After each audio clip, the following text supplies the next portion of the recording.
7월 5일 금요일 새벽 기도에 하나님 앞에 드립니다. 오늘 함께 기도할 지구촌의 미전도 종족은 인도네시아에 있는 어제까지 인도였는데요. 이제는 또 다른 인구의 많은 인구를 갖고 있는 인도네시아의 사사크 족속입니다. 사사크 족속인데요. 지구촌에 342만 5천 명이 살고 있게 되는데 그 인구가 고스란히 인도네시아에 살고 있다고 하게 됩니다. 농부이고 일용 노동자일 때도 있고 농사를 짓기도 하게 되고 여러 가지 수공업을 하기도 하게 되는 그러한 사람들인 것을 볼 수가 있게 되는데 점점 이렇게 더 나은 직업과 삶을 위하여서 이렇게 도시로 나와서 이렇게 대도시로 나와서 살아가게 된다라고 하는 것입니다. 그러나 그들이 농부이고 어부이고 그리고 노동자이기 때문에 그들을 만나게 되었을 때는 처음에는 거칠어서 도전받기도 하게 되지만은 그들의 공동체의 일원이 되게 되었을 때 굉장히 환영해 주게 되고 지켜주려고 한다라고 하는 것이죠. 그래서 함께 그들의 공동체 안에 들어가는 것이 참으로 중요한데 선교사들이 지치지 않고 결실을 맺어갈 수 있도록 기억하시고 기도해 주시기를 바랍니다. 기독교 인구는 0.02%입니다. 그리고 이반젤리스트들은 그 안에서 0.02%라고 말합니다. 최소한 교회가 이렇게 한 족속이 자립할 수 있고 자체적으로 복음을 전할 수 있는 족속이 5%가 되면 된다라고 이렇게 말씀을 드렸습니다. 그러기 되기까지 이렇게 결실을 맺어갈 수 있도록 위에서 기도해 주시기 바라고 여러분 이 선교를 위하여서 만들어지게 되었던 그 프로그램들이 오히려 우리에게는 큰 도전이 되는 경우들이 있습니다. 예를 들면은 카이로스라고 하는 것도 마찬가지입니다. 필리핀에서 필리핀들에게 전도를 하게 되었다가 선교하고 전도하게 되었다가 만들어지게 되었던 선교훈련의 방법이 카이로스인데요. 이들을 위해서 인도네시아에 있는 이들을 위하여서 디스커버리 바이블 스터디라고 하는 것이 이렇게 개발이 되어서 그들에게 예수님을 전하고 증거한다고 합니다.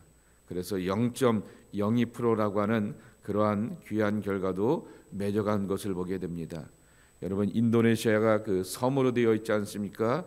지도를 보게 되면은 중간에 있는 그 섬에 머물고 있게 되는데 그들의 언어로 신약 성경만 번역이 되어 있습니다. 이 사사크 언어로 번역되어 있는데요. 예수님의 영상, 오디오가 다 준비가 되어 있는데 이들에게 복음을 전하는 선교사들을 위하여서 기억하시고 기도해 주시기를 바랍니다. 오늘 우리에게 주신 말씀은 예레미야서 28장 말씀입니다. 그해 곧 유다 왕 시드기야가 다스리기 시작한 지 4년 5째 달 기브오나술의 아들 선지자 하나냐가 여호와의 성전에서 제사장들과 모든 백성이 보는 앞에서 내게 말하여 이르되 만군의 여호와 이스라엘의 하나님이 이같이 일러 말씀하시기를 내가 바벨론의 왕의 멍에를 꺾었느니라. 내가 바벨론의 왕 느부갓네살이 이곳에서 빼앗아 바벨론으로 옮겨간 여호와의 성전 모든 기구를 2년 안에 다시 이곳으로 되돌려오리라. 내가 또 유다의 왕 여호야김의 아들 여고니아와 바벨론으로 간 유다 모든 포로를 다시 이곳으로 돌아오게 하리니 이는 내가 바벨론의 왕의 멍에를 꺾을 것임이라. 여호와의 말씀이니라 하니라. 선지자 예레미야가 여호와의 성전에 서 있는 제사장들과 모든 백성들이 보는 앞에서 선지자 하나냐에게 말하니라. 선지자 예레미야가 말하니라. 아멘. 여호와는 이같이 하옵소서. 여호와께서 내가 예언한 말대로 이루사 여호와의 성전 기구와 모든 포로를 바벨론에서 이곳으로 되돌려 오시기를 원하노라. 그러나 너는 내가 내 귀와 모든 백성의 귀에 이르는 이 말을 잘 들으라. 나와 너 이전의 선지자들이 예로부터 많은 땅들과 큰 나라들에 대하여 전쟁과 재앙과 전염병을 예언하였느니라. 평화를 예언하는 선지자는 그 예언자의 말이 응한 후에야 그가 진실로 여호와께서 보내신 선지자로 인정받게 되리라. 선지자 하나냐가 선지자 예레미야의 목에서 멍에를 빼앗아 꺾고 모든 백성 앞에서 하나냐가 말하여 이르되, 여호와께서 이와 같이 말씀하시니라. 내가 2년 안에 모든 민족의 목에서 바벨론의 왕 느부갓네살의 멍에를 이와 같이 꺾어버리리라 하셨느니라 하매, 선지자 예레미야가 자기의 길을 가니라. 선지자 하나냐가 선지자 예레미야의 목에서 멍에를 꺾어버린 후에 여호와의 말씀이 예레미야에게 임하니라. 이르시기를, 너는 가서 하나냐에게 말하여 이르기를, 여호와의 말씀에 내가 나무 멍에들을 꺾었으나 그 대신 쇠 멍에들을 만들었느니라. 만군의 여호와 이스라엘의 하나님께서 이와 같이 말씀하시니라. 내가 쇠 멍에로 이 모든 나라의 목에 메워 바벨론의 왕 느부갓네살을 섬기게 하였으니 그들이 그를 섬기리라. 내가 들짐승도 그에게 주었느니라 하라. 선지자 예레미야가 선지자 하나냐에게 이르되, 하나냐여 들으라. 여호와께서 너를 보내지 아니하셨거늘 내가 이 백성에게 거짓을 믿게 하는도다. 그러므로 여호와께서 이와 같이 말씀하시되, 내가 너를 지면에서 제하리니 네가 여호와께 패역한 말을 하였음이라. 내가 금년에 죽으리라 하셨느니라 하더니 선지자 하나냐가 그해 7째 달에 죽었더라. 우리가 신앙생활할 때 참으로 어렵고 힘든 것 가운데 하나는 외부로부터 오게 됐던 공격과 비난은 잘 견뎌내게 됩니다.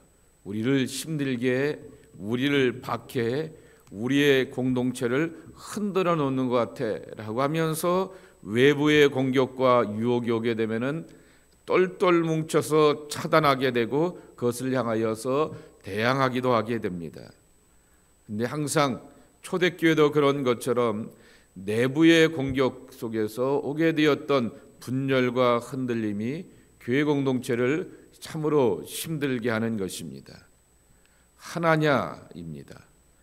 그도 선지자라라고 말하게 됩니다.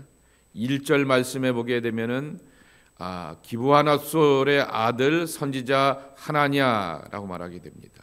그리고 그가 예언을 하게 되는데 2절 말씀에 보게 되면은 전형적인 이것을 신학적인 표현으로 사자 신탁이라고 말합니다. 여기서 말하는 사자라고 하는 것은 메신저입니다.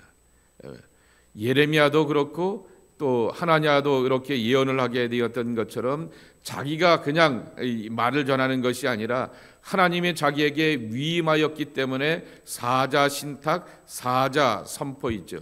메신저가 되어서 전하는 것입니다.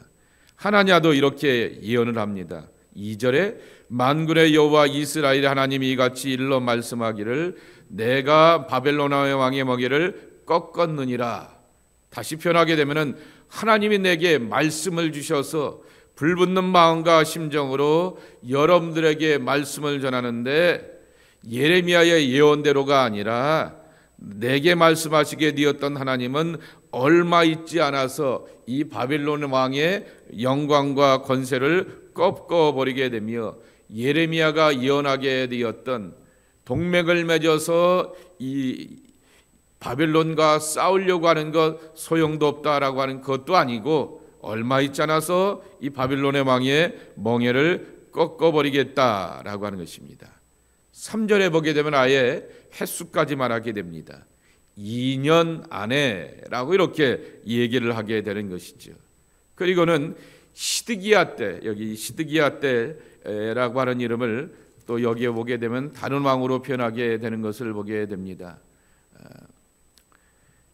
11절 말씀에 보게 되면은 여호야긴이라고 이렇게 표현하고 있는 것을 보게 되는데 그 잃어버리게 되었던 것을 다시금 찾아오게 하겠다라고 말하게 됩니다. 예루살렘 성전이 약탈당한 것이 2차의 공에 걸쳐서인데요. 첫 번째 이 여호야긴 때 거치게 되었던 여고냐라고 말하게 되는데 여호야긴이기도 하게 되는 것입니다. 그때 약탈되었던 것들을 도로 찾아오게 하겠다라고 하는 것입니다. 자, 여러분 신앙생활이 가장 힘들고 어려운 것이 뭐냐고 하면은 이처럼 헷갈리는 이야기가 함께 들려오게 되었을 때입니다. 그리고 결과는 은지하냐라고 말하게 되면은 예레미야가 대답을 주게 되는 것입니다. 9절 말씀에 있는 것처럼 평화를 예언하는 선지자는 그 예언자의 말이 응한 후에야 그가 진실로 여호와께서 보내신 선지자로 인정받게 되리라 그랬습니다. 1절 말씀에 보게 되면은 시드기야가 다스린 지 4년 그랬습니다. 그리고 남유다가 완전 멸망하게 되었던 것은 시드기야 통치 11년이었던 것입니다. 그러니 7년의 세월들인 것이죠. 한쪽의 입에서는 희망의 메시지가 조만간 이 유다 나라 이스라엘 나라가 회복되고 성전에 잃어버리게 되었던 그 찬란하고 거룩한 기구들을 되찾아올 것입니다라고 하는 희망의 메시지를 전하게 되고, 한쪽에서는 아닙니다, 하나님께서 내게 말씀하시게 되었는데 계속해서 말씀하신 그대로 이 이스라엘 나라가 결국에는 멸망하게 되고 성전은 폭삭 무너지게 될 것이고, 그리고 얼마 후에야, 그런데 그 얼마라고 하는 것은 제법 긴 시간 70년을 말하게 되는 것이죠. 얼마 후에야 이 모든 것들 위해 돌아올 것입니다 라고 예언하는 예언의 말씀을 여러분이 듣는다라고 생각해 보시기 바랍니다. 그럼 누구 말에 현혹되기가 좋겠습니까? 누구 말에 더 마음이 편안합니까? 예레미야의 메시지는 불편한 메시지이고요, 그리고 하나냐가 전하게 되었던 것은 얼마 있지 않으면 고생과 고난과 연단의 날은 끝나게 되고 회복되어 돌아올 것이다 라고 하는 희망의 메시지를 듣게 되니 사람들의 귀는 거기에 더 쫑긋하게 되고 솔깃하게 되면서 귀 기울이게 될 것이다 라고 하는 것입니다. 재미난 것은 두 선지자가 주고받는 것입니다. 6절에 보게 되면은 하나냐가 이렇게 예언을 하게 되니까 2년 안에 성전이 회복되고 바벨론은 얼마 있지 않아 망할 것이다 라고 말하게 되니까 6절에 예레미야가 이렇게 비아냥거립니다. 아멘. 하나님은 그렇게 말씀하셨으니 속히 행하셨으면 좋겠습니다. 그렇게 비아냥거리면서 약간 이렇게 시니컬하게 반응하게 되는 것입니다. 그리고는 끝까지 지켜보자 라고 말하게 됩니다. 9절 말씀에도 있는 것처럼 이전서부터 수많은 예언자들이 나오게 되어서 전쟁과 재앙과 전염병을 예언하게 되었는데, 그 전하게 되었던 이 전쟁과 재앙의 시대 가운데 평화를 예언하게 되었던 선지자의 예언이 맞는지 틀린지는 때가 되어 결과를 보면 알게 되는 것처럼 시간이 지나면서 알게 될 것이다 라고 하는 것입니다. 그랬더니 이러한 비아냥 가운데서 하나냐가 더 강경책을 쓰게 되는 이야기가, 반응하는 이야기가 10절에 나오게 됩니다. 예레미야의 목에서 이제 나무로 만들게 되었던 멍에를 빼앗아 꺾어버리게 되었던 것이죠. 그랬더니 이제 하나님께서는 이번에 어떻게 하시냐라고 하게 되면은 예레미야의 목에다가 나무로 만들게 되었던 멍에가 아니라 쇠로 만들게 되었던 쇠 멍에들을 만들게 하셨다라고 이렇게 13절에 말씀하게 되는 것입니다. 13절 14절 말씀에 보게 되면은 쇠 멍에를 먹이게 되고 이스라엘과 주변의 나라들이 바벨론의 왕 느부갓네살을 섬길 것이다 라고 말하게 되고, 심지어는 말 못하는 짐승들까지도 그에게 주었다라고 이렇게 강력하게 말합니다. 집에 키우는 짐승뿐만 아니라 들짐승까지도 그의 통치와 다스림 안에 있을 것이다 라고 말하게 됩니다. 근데 문제는 쇠 멍에라고 하는 것이죠. 나무 멍에는 꺾어서 버릴 수도 있게 되지만은 쇠 멍에는 결코 꺾어서 버릴 수가 없는 것이죠. 그 말의 뜻은 하나님의 예언과 하나님의 말씀은 영원토록 변함이 없다라고 하는 것을 들려주기 위하여서 쇠로 된 멍에를 예레미야가 그 목에 짊어지게 되었다라고 하는 그러한 뜻인 것입니다. 그리고는 결과가 나타나게 됩니다. 하나님께서 하나냐에게 예언을 하시게 되는데 예레미야의 입을 통하여서 하나냐에게 말하기를 너는 금년 안에 죽으리라 말하게 되니 하나냐가 17절 끝절에 보게 되면은 그의 7째 달에 죽었더라라고 그렇게 말하게 되는 것입니다. 과연 언제까지 우리가 기다릴까라고 하는 것입니다. 언제까지 누구의 말이 옳을까라고 하는 것을 기다려야 하길까라고 하는 것입니다. 스카펙이라고 하는 유명한 심리학자가 있습니다. 기독교 심리학자이고요. 이분은 군대에서 군 중령까지 있으면서 군의관으로 중령까지 있으면서 정신과 의사인데 수많은 젊은이들을 상담하면서 많은 이들을 상담하면서 그것을 모아놓고 책을 쓰게 되었던 것이 있게 되는데 우리나라 말로 상당수의 책이 이분의 책이 번역이 되어 있습니다. 그 가운데 하나가 뭐냐라고 하게 되면은 거짓의 사람들이라고 하는 책입니다. 그 책에 보게 되면은 악을 죄를 두 가지 단어로 정의하게 되는데 하나는 게으름인 것이고요. 태만이라고 하는 것은 회개하지 않고 돌이키지 않고 숨고 피하고 하나님 앞에 아담과 하와가 범죄하게 되었던 숨고 피하게 되었던 태만에 대하여서 지적하게 되는데 또 하나는 뭐냐라고 하게 되면은 나르시즘입니다. 나르시즘이 뭐죠? 거울아 거울아 세상에서 누가 제일 예쁘냐? 제일 잘생겼냐? 누구죠? 나죠. 그런 자기도취, 자기만족 그것이 바로 나르시즘인데요. 다시 표현하게 되면 왜 나르시즘이 악이냐라고 말하게 되면은 자기 자신에 대한 그러한 만족을 원한다라고 하는 것입니다. 그래서 이렇게 말하기입니다. 악이라고 하는 것은 자신의 병적인 자세의 정체를 방어하고 보존하기 위하여서 다른 사람의 정신적인 성장을 파기하는 힘을 행사하는 것이다 라고 하는 것이죠. 내게 편한 말씀을 듣고 내게 귀한 말씀을 듣고 내가 듣고 싶은 그러한 좋은 말씀을 듣기를 원하기 때문에 이상한 이야기가 들려오게 되면 그것을 향하여서 대항하고 대적하게 되면서 그렇게 헤쳐나간다라고 하는 것입니다. 그래서 악이라고 하는 것은 자기 중심적인 교만함이다라고 이렇게 말하게 되는 것입니다. 하나냐와 같은 사람이 역사 속에서 삶의 공동체, 신앙의 공동체 안에서 자주 등장하게 되는 것은 우리 안에 그러한 듣고 싶은 말씀을 듣게 하는 것을 전하는 사람들이 있기 때문이다라고 하는 것입니다. 오늘의 말씀을 보면서 우리가 이렇게 짧게 결론을 내릴 수가 있을 것입니다. 신앙이라고 하는 것은 듣고 싶은 말을 듣는 것이 아니라 들어야 해야 될 말을 듣고 그대로 살아가는 것이다 라고 하는 것입니다.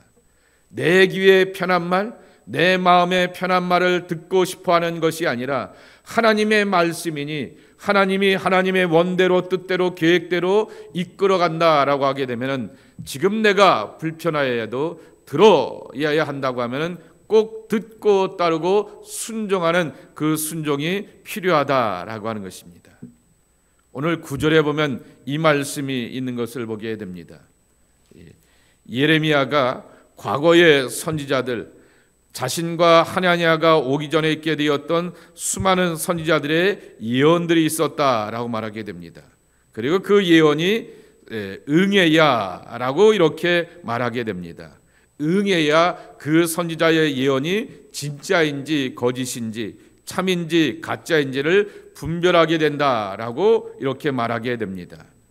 그때 말하게 되었을 때 응한다라고 하는 말입니다. 그 말의 히브리어 단어는 보라고 하는 단어입니다. 그 말의 뜻은 들어온다라고 하는 것입니다. 내 삶에 들어온다라고 하는 그러한 뜻을 담고 있습니다. 신실하신 하나님께서 말씀하시는 것이 내 삶에 들어오게 되는 것이고 신실한 예배자들 속에 하나님의 말씀이 들어오는 것이고 그리고 좋으신 하나님께서 우리를 도우려고 들어오신다라고 하는 것입니다. 근데 누가 하나님의 말씀을 우리 안에 받아들이고 들어들이게 됩니까? 신앙의 위기는 예수님을 문 밖에 세워놓는데 문제가 있다라고 하는 것입니다. 예수님은 항상 들어오길 원하게 되는데 계시록 3장 20절 말씀에도 있는 것처럼 늘 하나님의 말씀을 가지고 진리와 지혜의 말씀과 감동을 가지고서 우리를 향하여서 노크하고 있게 되는데 우리는 들어오는 그 하나님의 말씀을 내 안에 받아들이지 못하게 되면서 문제가 되는 것이죠. 그렇게 거치는 말씀, 미래에 대하여서 정말 회색적인 그러한 말씀은 듣고 싶지 않습니다 라고 하면서 하나님의 말씀이 내 안에 들어오지 못하게 되고 응답하지 못하게 되었을 때는 하나님의 역사가 없는 것입니다. 불편하여도 계시록의 그 표현처럼 입에서도 쓰고 배에서도 쓰고 쌀쌀하여서 힘들고 괴롭게 하지만은 주시는 말씀을 받아들이고 먹으며 그것을 내 안에서 소화시켜 나가야 하지만 하나님의 생명을 우리 안에서 경험한다라고 하는 것입니다. 그래서 우리가 이 신앙생활 가운데서의 하나냐와 같은 유혹들 잘 이기고 물리치면서 살아가는 하나님의 사람들이 되어야 한다라고 하는 것입니다.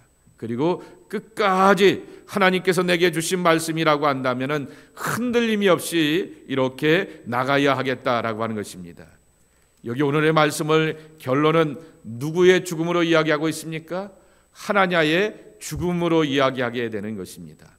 악은 끝이 날 때가 있게 되는 것이고 하나님의 말씀의 선함은 끝까지 이루어지고 성취된다라고 하는 것을 우리에게 들려주고 있는 것입니다. 그러니 우리는 악으로 유혹받는 것이 아니라 신실하신 하나님의 말씀 앞에서 늘 깨어있는 자가 되고 그 말씀을 향하여서 늘 듣기를 기뻐하고 진심의 아멘의 사람이 되어서 말씀이 내 안에 들어와서 이것이 응답하게 되었을 때 하나님의 선한 역사를 경험하는 하나님의 사람들이 되어야 하겠다라고 하는 것입니다. 하나님은 오늘도 여러분들에게 말씀하십니다.